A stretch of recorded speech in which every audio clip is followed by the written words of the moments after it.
ମୁଁ ଝିଅକୁ ତା ଘରୁ ହିଁ ସାଙ୍ଗରେ ନେଇଯାଇଥିଲି। ଏବେ ସେ ଆଗ ପରି ଆସି ଘରେ ଆଉ ରହିପାରୁନି। ହେଲେ ଯେତେବେଳେ ଭୁବନେଶ୍ୱର ଗଲେ ତାର ଯଦି କାମ ନଥାଏ ତାକୁ ଗାଡ଼ିରେ ଟିକେ ସାଙ୍ଗରେ ନେଇଗଲେ ଭଲ ଲାଗେ। କିଛି କଥାବାର୍ତ୍ତା ବି ହେଇଯାଉ ମା ଝିଅ, କାହିଁକିନା ଯିବା ଆସିବା ତ ହେଇପାରୁନି। ଆଜି ବି ମୁଁ ତାକୁ ତା ଘର ପାଖରୁ ହିଁ ନେଇଯାଇଥିଲି। ବଡ଼ ପୁଅର ଗୋଟେ କାମ ଥିଲା, ସେ ଭୁବନେଶ୍ୱର ଯାଉଥିଲା। ଗାଡ଼ିରୁ ଓହ୍ଲେଇ ସେ ବହୁତ ସମୟ ଯାଏ ଠିଆ ହେଇ ଆମକୁ ବିଦା କରୁଥିଲା।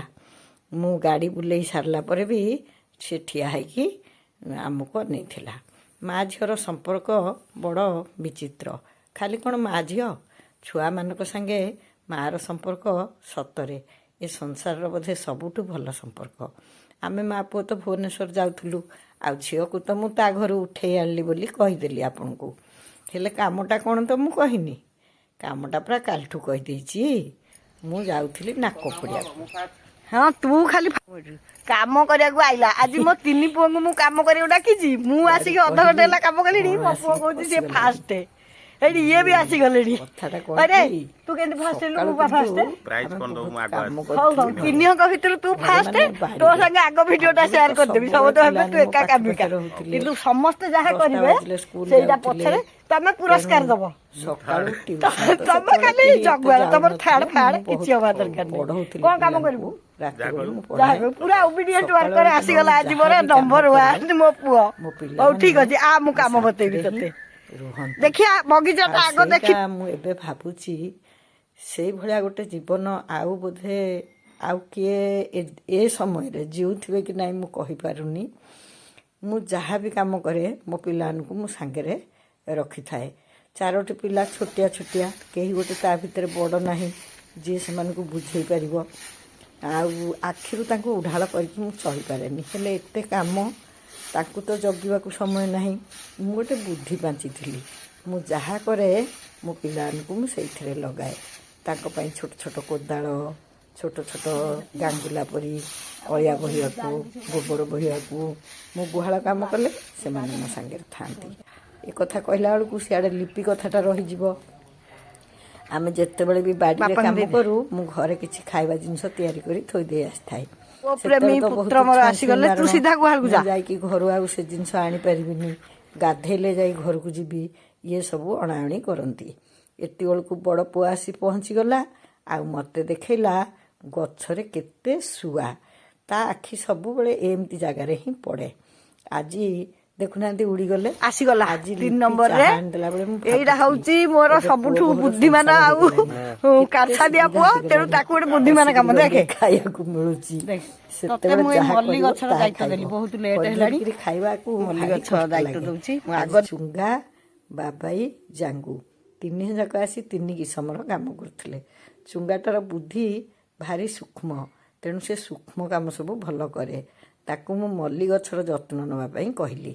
ଆଉ ସେ ଗଛ କଟା କଇଞ୍ଚିଟି ଆଣି ସୁନ୍ଦର ଭାବରେ ମଲ୍ଲି ଡାଳ ବି କାଟିବାକୁ ଲାଗି ପଡ଼ିଲା। ଆପଣମାନେ କିଏ ଯଦି ମଲ୍ଲି ଗଛର ଡାଳ ଏପର୍ଯ୍ୟନ୍ତ କାଟି ନାହାନ୍ତି, ତୁରନ୍ତ ଭଲ କରି ପାଣି ଦେବା ଲାଗିଥିଲା। ଆଉ ଶିବ ଗାଈ କାମ ସାରି ଆଡ଼େ ଆସି ଟିକେ ଦାନ୍ତ ଦେଖେଇ ଦେଖେଇ ପଡ଼ୁଥିଲା। କାହିଁକିନା ସିଏ ବାଡ଼ି କାମରେ ଏତେ ବେଶୀ ଆଗ୍ରହ କରେ ନାହିଁ। ଗାଈ ଯୁଆଡ଼େ ବାଛୁରୀ ସିଆଡ଼େ। ଆମେ ଯେହେତୁ ସମସ୍ତେ ବାହାରେ ଥିଲୁ, ପିଲାମାନେ ବି ପଳେଇ ଆସିଥିଲେ। ବାବାଇ ବହୁତ କଠୋର କାମ କରିପାରେ। ସେ ତା ଜୀବନରେ 2 ମାସ ଆଶ୍ରମ ଜୀବନ ଯାପନ କରିଛି। ତେଣୁ ମୋତେ ଲାଗେ ସେ ବହୁତ ପରିଶ୍ରମୀ। ଆଗରୁ ତ ବହୁତ ଥର କହିଛି, ମୋର 3 ପିଲା 3 ପ୍ରକାରର। ହଁ, ଲିପି ଆଣି ଚାହା ଦେବା କଥାଟା କହିଥିଲି କି ନାହିଁ ଖ୍ୟାଲ କରିପାରୁନି। ତରତର ହେବାରୁ ବଡ଼ ଭିଡ଼ିଓ କଲାବେଳେ ଏମିତି ଟିକେ ଭୁଲ ଟୁଲ କରିଦେଉଛି। ମୋ ଭୁଲ ଧରିବେନି, ମୁଁ ଜାଣିଛି। ଆପଣମାନେ ମୋର ଫଟୋ ଚିତ୍ର ଅପେକ୍ଷା ମୋ କଥା ଶୁଣିବାକୁ ବେଶୀ ଭଲ ପାଆନ୍ତି। ଅବଶ୍ୟ ତା ମାନେ ନୁହେଁ ଯେ ମୁଁ ଠିକ୍ରେ ଭିଡ଼ିଓ ଯୋଡ଼ିବିନି। ନାହିଁ ମାମୁଁରୁ କଣା ମାମୁଁ ନ୍ୟାୟରେ ତରତରରେ ଭିଡ଼ିଓଟି ଯୋଡ଼ି ଆପଣମାନଙ୍କ ପାଖକୁ ଉପସ୍ଥାପିତ କରାଉଛି। ସେଦିନ ରବିବାର ହିଁ କଥା ଥିଲା, ହେଲେ ଏ ରବିବାରଟା ଆମ ସମସ୍ତଙ୍କର ବହୁତ ଅତୀତ ମନେ ପକାଇ ଦେଇଥିଲା। ଯେତେବେଳେ ବି ବାଡ଼ି କାମ ହୁଏ, ଆମେ ବାଡ଼ିରେ ଖିଆପିଆ କରୁ। ଚାହା, କଫି, ନହେଲେ ଯାହା ଛଣାଛଣି ଜିନିଷ, ଏମିତି ଯାହା ବି ଖାଉ। ଆଉ ଆମକୁ ଭାରି ମଜା ଲାଗେ। ମୁଁ ଭାବିନଥିଲି ମୋ ପିଲାମାନେ ଏତେ ସୁନ୍ଦର ଭାବରେ ଆସି ଏମିତି କାମ କରିବେ ବୋଲି। ଚୁଙ୍ଗା ସିଆଡ଼େ ମଲ୍ଲି ଡାଳ କାଟୁଥିଲା, ବାବାଇ ଏଠି ଅଳିଆ ଫଳିଆ ଗଦା ଗଦି କରିକି ନିଆଁ ଲଗାଉଥିଲା। ଆଉ ଜାଙ୍ଗୁର ଡିପାର୍ଟମେଣ୍ଟ ହେଉଛି ଗାଈ। ସେ ଗାଈଙ୍କର ବହୁତ କାମ କରିପାରେ, ହେଲେ ମନ ବହୁତ ଦୁଃଖ ଥିଲା ଏଇଥିପାଇଁ ଯେ ଆମର ଅଧିକାଂଶ ଗାଈଙ୍କୁ ଫାଟୁଆ ହେଇଯାଇଛି। ଫାଟୁଆ ତ ଡିଆଁ ରୋଗ, ଜଣକୁ ହେଲା ମାନେ ସମସ୍ତଙ୍କୁ ହବ। କ'ଣ କରିଦେଇ ଗଲେ ତ ଆଉ। ତେଣୁ ଆମେ ମା ପୁଅ ଗାଈ ଧୋଇବା ପାଇଁ ଯିବୁ, ମାନେ ଗୋଡ଼ ଧୁଆ ହେବ, ସେଥିରେ ଔଷଧ ଲଗା ହେବ। ଖାଲି ଉପରେ ଲଗେଇଦେଲେ କେମିତି ହେବ? ସେମାନେ ତ ପଶୁଜନ୍ତୁ। ଛୁଆମାନେ ବି ଆସି ଯେମିତି ଛୋଟବେଳେ ତା ବାପା ମାନେ କାମ କରୁଥିଲେ, ସେମାନେ ବି ସେମିତି କାମ କରୁଥିଲେ। ଆଉ ସେ ଡାଳ ପତ୍ରକୁ ନେଇ ଗୋଟେ ଜାଗାରେ ଗଦଉଥିଲେ। ଡାଳ ପତ୍ର ଶୁକି ଆସିଲେ ଗୋଟେ ସନ୍ଧ୍ୟାବେଳେ ଆଉ ମଜା କରିବୁ। ସେତେବେଳେ ଧାନ ଚୁଲିରେ ସାରୁ ଆଳୁ ସିଝେ, ସେଇଆକୁ ନେଇ ରାତିରେ ଚକଟା ଚକଟି କରି ପଖାଳ ଖାଇ ଶୋଇପଡ଼ୁ। କି ଶାନ୍ତିର ନିଦ! ଆଜିକାଲି ଯେମିତି ନିଦ ହେଉନି, ସେ କଥା ଆମ ମନରେ ବି ନଥିଲା। ଦିନଯାକ ପରିଶ୍ରମ କରିବ, ଖାଇବ ପିଇବ, ନିଦ କ'ଣ ହେବନି? ଏବେ ତ କିନ୍ତୁ ନିଦ୍ରାହୀନତା ଗୋଟେ ରୋଗରେ ପରିଣତ ହେଲାଣି। ଆଉ ପିଲାମାନଙ୍କୁ ମୁଁ ସେଭଳିଆ କାମ କରେଇ ନ ପାରିଲେ ବି ମୋ ନାତିମାନଙ୍କୁ ବି ମୁଁ ଗଛପତ୍ରରେ ମାନେ ଗଛପତ୍ର ଯତ୍ନ ନେବା ଶିଖଉଛି, ଆଉ ବିଭିନ୍ନ ଗଛ ଚିହ୍ନଉଛି। ଆଜି ସକାଳଟା ମୋର ବହୁତ ଅତୀତକୁ ମନେ ପକାଇ ଦେଉଥିଲା। ମୁଁ ଗୁହାଳ ପକାଇଲେ ମୋ ପିଲାମାନେ ଗୁହାଳ ପକାନ୍ତି। ତାଙ୍କର ସବୁ ଛୋଟ ଛୋଟ ଜାଗା ଥାଏ ଗୋବର ବୋହିବା ପାଇଁ। ମୁଁ ବାଡ଼ି କାମ କଲେ ସେମାନେ ବାଡ଼ି କାମ କରନ୍ତି। ସବୁବେଳେ ସେମାନଙ୍କୁ ମୁଁ ମୋର ଦୃଷ୍ଟିର ଅନ୍ତର୍ଗତ କରି ରଖିଥାଏ। 4ଟି ଛୋଟ ଛୋଟ ପିଲା କେମିତି ପାଳି ହେଇଗଲେ ଈଶ୍ୱରଙ୍କ କୃପାରୁ। ଏବେ ଭାବିଲେ ସ୍ୱପ୍ନ ପରି ଲାଗୁଛି, ହେଲେ ଏବେ ବି ମୋତେ ଲାଗୁଛି ଏ ପିଲାମାନେ ଜମା ବଡ଼ ହେଇନାହାନ୍ତି। ଦିନେ ଦିନେ ମୁଁ ବିରକ୍ତ ହେଇ କହେ, ମୁଁ ନ ମଲା ଯାଏ ତମ ନାଁ ବାଳକ ଫିଟିବନି, ସବୁବେଳେ ଖାଲି ବୋଉ ବୋଉ ହେଉଥିବ। ବିରକ୍ତ ସିନା ହୁଏ, ଅନ୍ତର ଭିତରେ କେତେ ଆହ୍ଲାଦିତ ହୁଏ କେମିତି କହିବି ଆପଣମାନଙ୍କୁ। ଦେଖୁନାହାନ୍ତି ପିଲାମାନେ ସବୁ କେମିତି ମୋ ଆଜ୍ଞା ପାଳନ କରି ଗଛପତ୍ର କାମରେ ଲାଗିଯାଇଛନ୍ତି। ଚୁଙ୍ଗା ସତରେ ମଲ୍ଲି ବଗିଚାଟା ବହୁତ ସୁନ୍ଦର କଟାକଟି କରିସାରିଲାଣି। ଆଉ ବାବାଇ ସେପଟେ ଅଳିଆ ଫଳିଆ ଗଦେଇ ନିଆଁ ଲଗେଇ ବହୁତ ଗୁଡ଼ିଏ ପରିଷ୍କାର ବି କରିଛି। ଆଉ ଗୁଟୁସୁଲୁ ତ ଖାଲି ଅଳିଆ ବୋହିବାରେ ବ୍ୟସ୍ତ। ଆଉ ଏମିତି ସକାଳଟା ଆମର କଟୁଥିଲା। ଏଇ ଖୁସି ଭିତରେ ଗୋଟିଏ ମାତ୍ର ଦୁଃଖ ଥିଲା, ଗାଈମାନଙ୍କର ଅସୁସ୍ଥତା।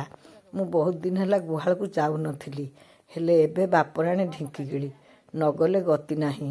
ଗାଈମାନଙ୍କର ଗୋଡ଼ ସଫା ହେବ, ଔଷଧ ଲାଗିବ, ଏସବୁ ବହୁତ ଜଞ୍ଜାଳ କାମ। ଦେଖୁନାହାନ୍ତି ବାବାଇ କେମିତି ଅଳିଆ ଗଦେଇ ନିଆଁ ଲଗାଉଛି।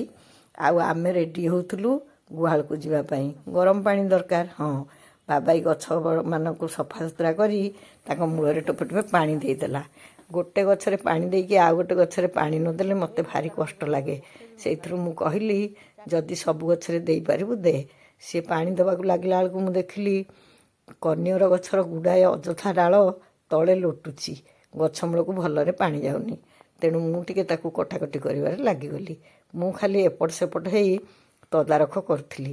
3 ପୁଅ କେଉଁଠି କ'ଣ କରୁଛନ୍ତି, କାହାକୁ କ'ଣ ସାହାଯ୍ୟ କରିବି, ବା ମୁଁ ନିଜେ କିଛି ବତେଇ ଦେବି। ଏଇଟା ଆମର ସବୁବେଳର କଥା।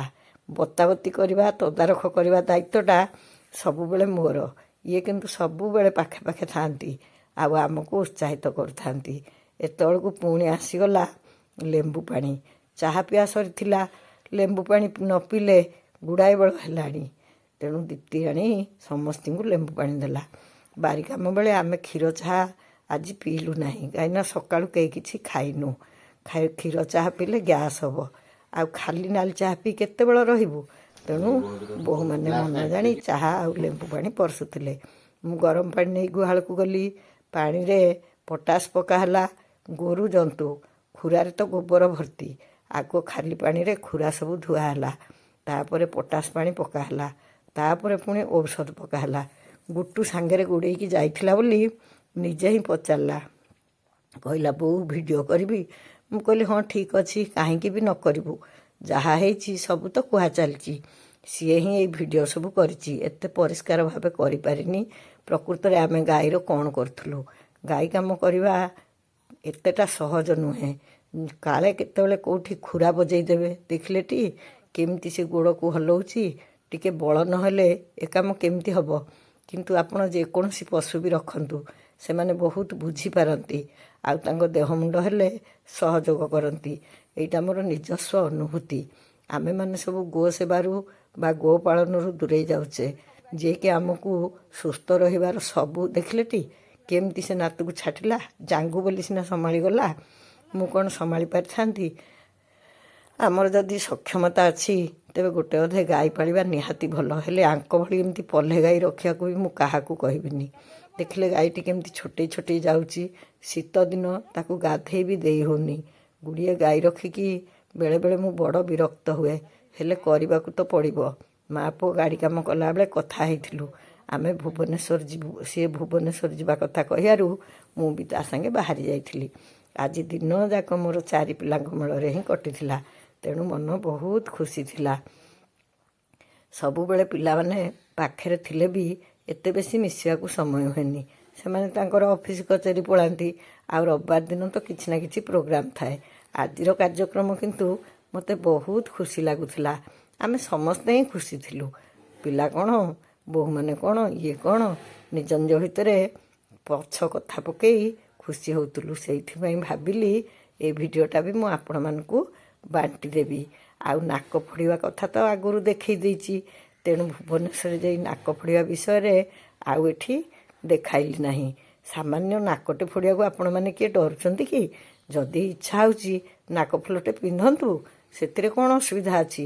ଏଇ ଛୋଟ ଛୋଟ ଇଚ୍ଛା ଯଦି ଆମକୁ ଖୁସି ଦେଇପାରୁଛି ତାକୁ ପୂରଣ କରିବା ଉଚିତ ବୋଲି ମୁଁ ମନେ କରେ। ସେଇଥିପାଇଁ ତ ମୁଁ ଏଦିନେ ନାକଟା ଫୋଡ଼ି ଦେଇଛି। ଆଉ ଡର ଗୋଟେ କ'ଣ ନାକ ଫୋଡ଼ିବାକୁ? ସମସ୍ତଙ୍କୁ ଅଡ଼େଇ ଆଡ଼େଇ ପୁଣି ମୁଁ ଲାଷ୍ଟକୁ ଚାଲିଲି। ଏମିତି କାମ ସାରି ଘରକୁ ଫେରିଲି।